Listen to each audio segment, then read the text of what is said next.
What's up, boys? We made it back from Vegas. Nobody died. That's a plus when you take Chris Shearer, who is our warehouse manager, because the last time we took him to Vegas, he threw up all over our room on the last day before we left, and that's no good for anybody. Hello, Kevin Robinson, Trent Shields. I see y'all out there, Good American.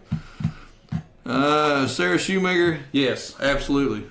Miss you too. All right, Justin Mullins, how are you, sir? Daniel Johnson, my favorite day of the week too, buddy. But I slid in here like my head was on fire, my ass was catching. So here we go. All right. First and foremost, today is my wife's birthday. Happy birthday to my smoking hot wife. I don't know how I would do it without you. And we are going to get chicken wings tonight. That's all she wanted for her birthday was chicken wings. So that's what we're going to do. We're going to go get some chicken wings. So happy birthday, darling. I love you.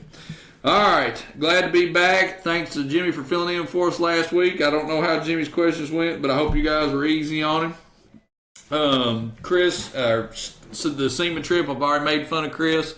The trip is good. We enjoy going out to Vegas. It's good to see everybody. Most of the other people that are in the industry we consider friends, all of them. So we had a good trip. Everything was good. We got a couple of install videos this week. I was working on doing primary and secondary radiators on a 6.7 out there just now. I just got the truck done, so it is ready to go. The video should be up next week. And today we are giving away a hoodie, Thoroughbred diesel hoodie. I don't know if these are new or what. So that's given away. So we're going to do that. And I'll talk about some of the sales that we're having. Trev Bird is here. Hello, Trev. Trev's Good American. Sales we got right now, free shipping on Suncoast transmissions. Just the turbo sale is gone from industrial. It is no longer here. We got 10% off Race Me products. SCT and Bulldog have a $50 mail-in rebate for their stuff right now. And BD has got almost $400 off of transmission package if you do a complete package with them. So a couple of good pre-Black Friday sales we've got going on right now. So let's get into the questions without further ado. Here we go. All right. Dylan Tipton. Dylan says, was in the shop the other day, ordered a governor pressure solenoid. Great people looking out to do more business for sure. Dylan, I appreciate you coming by. I remember talking to you. I hope that fixed your truck, man. Best turbo for a 93 VE pump Dodge from Tucker Walker. Tucker, that's a good question, man. So the VE trucks, you're limited on what you need to do turbo-wise with them because of the limiting factor of the whole thing is the injection pump. The VE pump, although it will run for a bazillion miles, it just does not have the capability of high horsepower, nor does it have the capability really to fuel a 64, let's say, or a millimeter or better turbo. We offer a couple of different exhaust housing switches that you might be interested in, man. We have got, so the original turbine housing size on your truck, if it's a 93, 18 centimeter. We can get you a 21 centimeter wastegated housing if you want to do that. That would get you a little bit lower EGTs. It's going to give you a little bit of lag, but it is going to get you a little lower EGTs. I can get you a 16 centimeter turbine housing for that truck as well, man. That would give you super, super quick spool up and just make the truck a lot of fun to drive. So get a hold of us. A couple of those part numbers are on back order, I think, right now, but get a hold of us and we'll get you taken care of, man.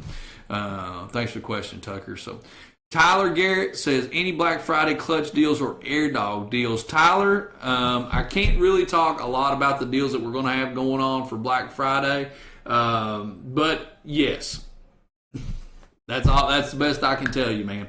I can tell you, we should be launching everything that Monday or that Friday morning of Black Friday, and it will carry all the way through to Cyber Monday. The deals will be there, so you'll have a few days to cipher on them. Christian Long says, I'm sorry, I missed Dylan Tipton's. Should be here tomorrow, ready to get it started. Okay, all right, yeah, on the governor pressure solenoid, good deal. Christian Long says, reliable horsepower numbers on the LLY stock bottom end. Christian, couple of different things that are going on there, really, honestly. You've got the harmonics on the crank that we talked about in some of the odd fire stuff. You've also got the just general crap that is a Duramax crank. So what is a reliable horsepower number? I think 500 horsepower is a reliable horsepower number. And that again, that depends on your driving style. If you drive like you don't have any sense, you're probably going to get that type of result on your motor too, man. If you've got bad tuning, if you've got terrible tuning, high timing numbers and whatnot, it could cost you a motor too, man. So there's really not a reliable horsepower number to throw out there. I'm going to say 500 horsepower with proper tuning. All right, Justin Mullins, best fuel pump for 03 Cummins, fast or Air Dog? Either one's going to be fine for you, Justin. You've got lifetime warranty with both. Both are good companies. You've got a good product either way you go. Best leveling kit you recommend for an 05 LLY 4x4? Take off LML wheels and need some more clearance. We offer several different key kits, Brian. That's a good question. Suspension max keys, I like those because the keys are actually indexed, so you can re-index them for a softer ride if you want to. Also, check out the tool for loading and unloading torsion bars. We've got those on the website as well. If you're going to do that, installation, I definitely suggest that you check out buying the tool as well. Banks Motocross says 03 MB Sprinter 0 starts DEF countdown remaining. Is there a way to reset it so it will start without going to dealer? Buddy, I'm not familiar with the Sprinter on that and the way the DEF system start. You absolutely stumped me on that one. I apologize. I have zero answer for that. I'm sorry, Banks. Rob Dilly says 03 Common Rail Cummins S463 second gen swap. What size injector would be best to complement that turbo? Rob, it really depends on what you're wanting to get out of the truck. What is your target horsepower number? And how far are you willing to go if you want to sacrifice your fuel economy? And it also depends on what tuning you're running in there. If you're running HP tuners or something that you've got some adjustability on, the world's going to be your oyster. Another constraint is going to be what size CP3 you've got. So a little bit more data. Let's just say you've got a modded CP3. I would say, honestly, you could probably run from 50 horsepower injectors to maybe 100 horsepower injectors on the more smoky side. If you decide you want to go that route, 50 horsepower injectors, you're probably going to get a little bit better atomization, a little bit better drivability. If drivability is clean running and what you're wanting there. So a couple of different things to that, Rob. Sierra Thornton says, I have an 85 Chevy diesel 6.2 liter. Awesome. It will not run. What should I do first? I replace the starter and it still won't run. Sierra, I need to know, if you replace the starter, then probably you've got an issue with the motor turning over itself. 6.2s were notorious for breaking a crankshaft. So if the motor is turning over, but it seems like it's turning over too fast now, you might want to look at the crank. You might want to go ahead and pull both valve covers off of it and see if you're getting valve train actuation through there. If you're getting valve train actuation through there, everything looks good. You've got a good crank. So at that point, we need to figure out, has it got a good battery on it? Test the batteries on it. I can't remember if 6.2 had 1 or 2 batteries on it. And then next simple thing that you can do is go to the injectors, loosen the injectors up, loosen a couple of injectors up, and just see if you've got fuel at the injectors. If you've got fuel at the injectors, it means you've probably got everything running on the fuel side. Could be something else going on there. So I think you're probably going to find, if it's been sitting a long time, you've probably got some rust that's made it into the injection pump. You may be looking at an injection pump there, Sierra. Give me a call. I'll be glad to help you. All right, Kenton buddy, I'm sorry if I screwed that up. HE351 off an 05 Comrail, a worthwhile turbo swap into 01 24 valve. No, I don't like that swap. That's just a personal preference of mine. I think that you'd be better off if you played inside of wastegated turbochargers, that you weren't trying to run the 351. I understand that those are a cheap and easy turbo to get your hands on, but you'd be better off running it as something aftermarket. Jamie Sook says 99 Cummins 24 valve. Thoughts on P-pump conversions versus VP44? Yes. Even though I'm very proud of the VP44 that we offer an excellent VP44 pump. If it's a truck that you're going to keep day in and day out and you just don't want to fool with it, go on to the P-pump conversion if you've got a pump that you can work with there. So, Shay Wan, I see you, buddy. I got your text the other day, man. Let me know how your truck turns out. I got you in my prayers, brother. I don't know what in the world's going on with your truck. Trevor Craig, why don't these truck injectors last? I have semis that go over 1 million miles on original injectors. My Duramax can't make 100,000 on a set. Trevor, you're exactly right. A couple of things that are going on there. With Common Rail, I think that the changeover into Common Rail before we rolled over into ULSD, I think that was a little bit premature. I again stand by 100% filtration to make the injectors last. I do agree with you. I think that there are components on light duty common rail injectors that need to be looked at in regards of changing the materials for the ball seat in them, changing maybe the materials in the nozzles, so on and so forth. I'm talking about reinventing the wheel to be able to get that kind of mileage. You're exactly right. They shouldn't have the breakdowns of what they have, but to that, you've got people now, more people driving light duty diesels than ever before. They don't know how to take care of them. Filtration, use additives, and I think you're going to get a better result out of it, man. So, Travis Kenyon, 04 Cummins cold start, problems and no power to OBD2. No power to OBD2 port. Travis, first thing you're going to want to do is you're going to want to check all of your fuses. You should find that you'll have a fuse pop that's going to keep you from having power to OBD2. That's your simple one. 04 Cummins cold start problems. You could have a high return rate issue going on there with your injectors, man. I would lean towards that if the injectors have got high mileage on them. Give me a lift pump pressure reading. Let's see what kind of lift pump pressure you've got, and we'll go from there. Corey Lasco, what horsepower guess would you guess my 0759 makes? It has a second gen swap, 62 mil fat shaft turbo, 50 horsepower injectors, air dog, FP100 lift pump, EFI live, and 5600 swap. Max PSI I'm running is 33. This normal for 62 millimeter, and my upgrades to the truck. Corey, that's a good question, man. I'd like to know what you've got going on with your wastegate. 33 is a little bit low for a 62 millimeter. Honestly, you should be getting just a little bit. You should be getting more out of that Charger than that. Full on turbo actuation, everything's running good. The truck, with what you're telling me, 50 horsepower injectors. If you don't have a CP3 upgrade on the truck, I don't exactly know what tuning that you, EFI Live, man, you should probably be, knocking on 500, 550 horsepower. Or to be maybe wastegate on. I see you, man. Find out the wastegate pumps in the EGR and the BDF pipes don't have one. Any way to run the wastegate, or should I return and get another up pipe kit? Wastegate from H&S. Found out the wastegate pumps in the EGR and the BDF pipes don't have it. Anyway, yeah, you'd have to, Sean, you're going to have to send them back in. You're going to have to get Flow Pro pipes. Holler at me. Yes, turkey makes me tired, bro. And knowing that Michigan could be on my TV playing football, I'll probably want to nap in. I need to talk to you, man, so I'll call you as soon as we get done here. Kevin Robinson, 30 PSI S-Pro EV2 fuel pressure gauge on 15 Cummins. Is a fuel pressure snubber required or just suggested for monitoring my air dog line pressure to the CP3? Kevin, my buddy, the snubbers are always good. They're not going to hurt a thing. If you use a snubber, that should do just fine for you. You're not getting a spike on those trucks like you did with the VP44 trucks, so it's a little bit different than the common rail setup. I think you're okay. If you want just plain out safety, go ahead and get a snubber for it, man. James Andrews says, what do you think of the quality of the BD diesel built automatic transmissions? We have been selling BD for a long time. BD makes a very, very good transmission.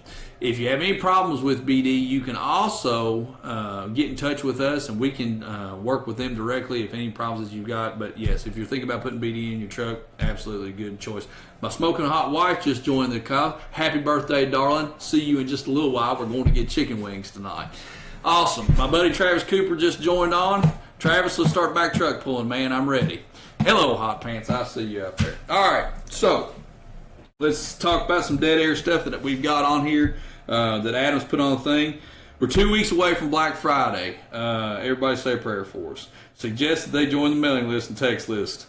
I'm sorry, I don't do well. If you send me a direct message, if you put it right this on thing, I'm going to write it. So I'm going to read it. Text Diesel to 33233, and you're going to have, you're going to get all of the new stuff that Adam sends out.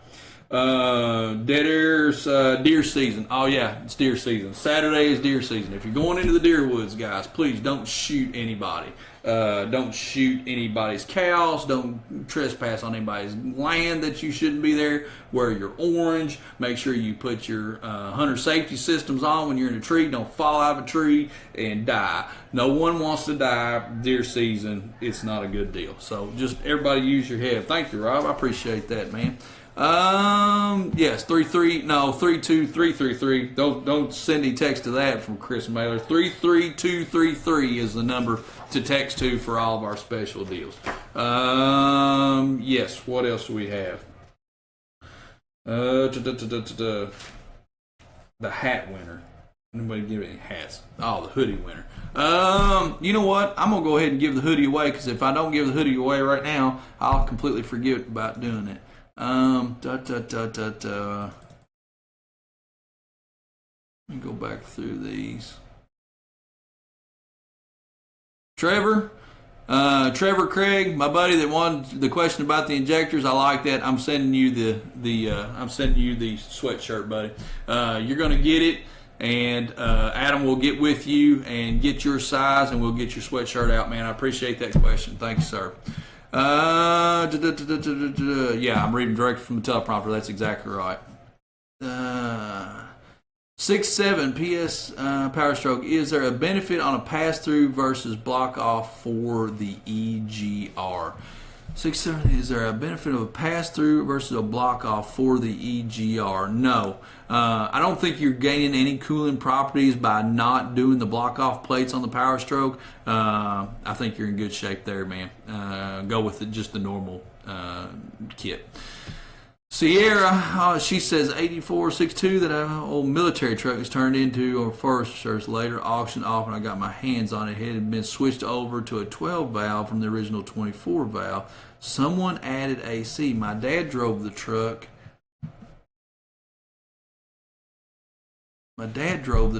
Sierra, I'm trying to read it, huh?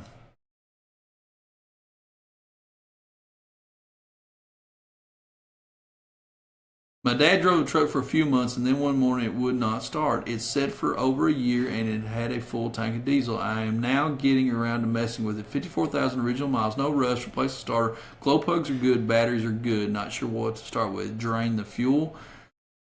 Sierra, you said that about... oh, okay. All right, you switched it over from 12 volt to 24 volt. Okay, all right, I got you.